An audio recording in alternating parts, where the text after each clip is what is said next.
எண்ணெய் 2 கரண்டி போட்டுக்கலாம். மசாலா ஐட்டம் போட்டுக்கலாம்.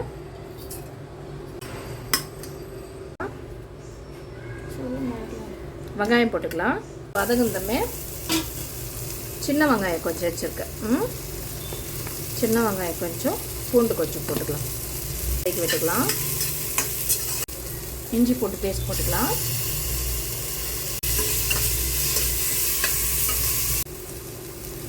காரத்துக்கு ஏற்ற பச்சை மிளகாய் கொஞ்சம் போட்டுக்கலாம்.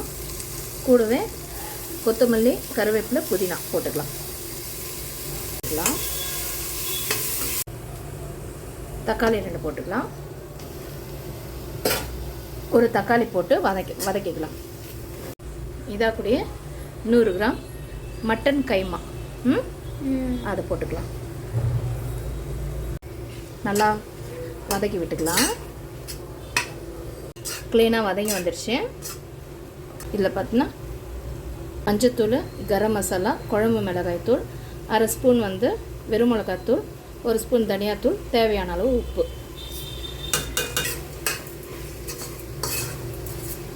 க்ளீனாக கலந்து விட்டுக்கணும். கலந்து வந்ததுமே 1 கப்பு நோம்பரிசி நொய்யின்னு கிடைக்குது, அது 1 கப்பு ஊற வச்சுருக்கேன். 1 கப்பு அரிசிக்கு 4 கப்பு தண்ணி போடணும்.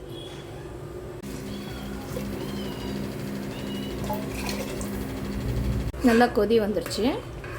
இப்போ என்ன பண்ணலாம், க்ளோஸ் பண்ணி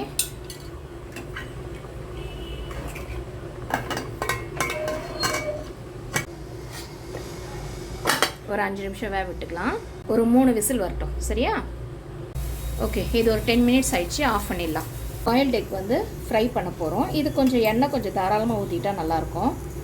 2 கரண்டி எண்ணெய் போட்டுக்கலாம். சரியா? ஈஸியான ஒரு எக் ஃப்ரை. சரியா? இதுக்கு தேவையான அளவு தூள் உப்பு, குழம்பு மிளகாய்த்தூள் 1/2 டீஸ்பூன், வெறும் மிளகாய்த்தூள் 1 டீஸ்பூன், தனியாத்தூள் 2 டீஸ்பூன், மஞ்சள் ஒரு 1/4 டீஸ்பூன், மிளகு ஒரு 1/2 டீஸ்பூன். சரியா? எண்ணெய் காஞ்சதுமே இது எல்லாத்தையுமே போட வேண்டியது தான்.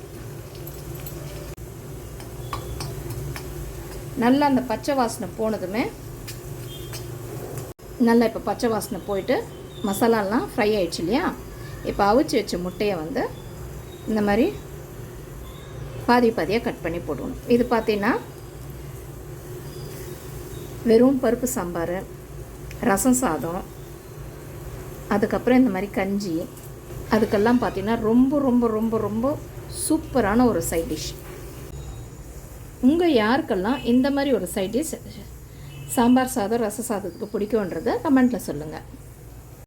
ஜஸ்ட் ஒரு 2 மினிட்ஸ் இருந்தால் போதும். சரியா? திருப்பிடலாம். அவ்வளோதான். இதை எடுத்துக்கலாம். இந்த மீந்து இருக்கிற மசாலா இருக்குல்ல, முட்டை ஃப்ரை பண்ணதில், ஆமாம்மா, அதில் இதனுடைய ஹைலைட்டே என்ன தெரியுமா? கொஞ்சமாக சாதம் போட்டு, அந்த முட்டையை விட இது ரொம்ப டேஸ்ட்டாக இருக்கும். உனக்கு ரொம்ப பிடிக்கும்ல கமலி? பிடிக்கும்மா. உங்களுக்கு யாருக்கெல்லாம் இந்த மாதிரி இந்த மசாலா தவா ஃப்ரை சாதம் பிடிக்கும்ன்றதை கமெண்ட்டில் சொல்லுங்கள் பார்க்கலாம். ஆவியெல்லாம் போயிடுச்சு. ஓப்பன் பண்ணி பார்க்கலாம்.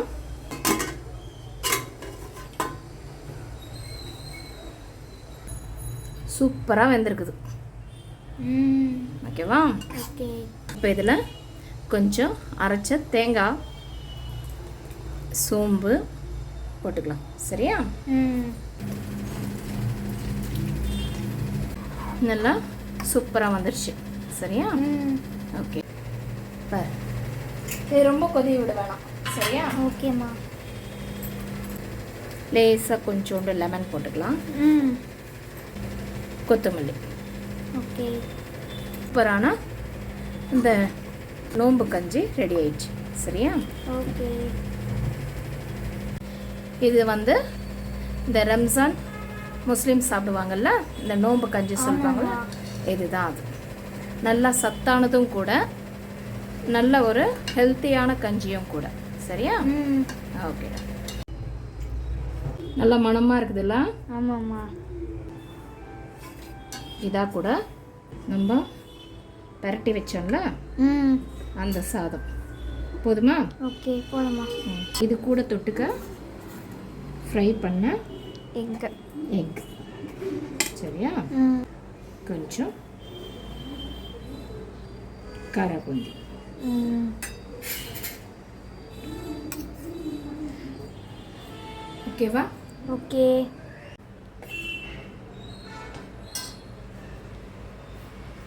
சாப்பிட்டு பார்த்துட்டு எப்படி இருக்குதுன்னு சொல்றியா? ஓகேம்மா. எப்படி இருக்கு? ம் செம்மையாக இருக்குல்ல? Very good. சாப்பிடு. இதுதான் வந்து ரம்ஜான் நோன்பு இருக்கிறாங்கல்ல முஸ்லீம்ஸ், அவங்க வந்து ஈவினிங்கில் இதை தான் சாப்பிடுவாங்க. சரியா? ஓகே. இதில் இது பருப்பு போட்டு செய்வாங்க. இல்லை வெஜ்ஜும் இருக்குது நான்வெஜ்ஜும் இருக்குது. சாப்பிட்டாங்கன்னா அவங்களுக்கு நல்லா சத்தாக இருக்கும். ஓகேவா? ஓகே. Okay, enjoy.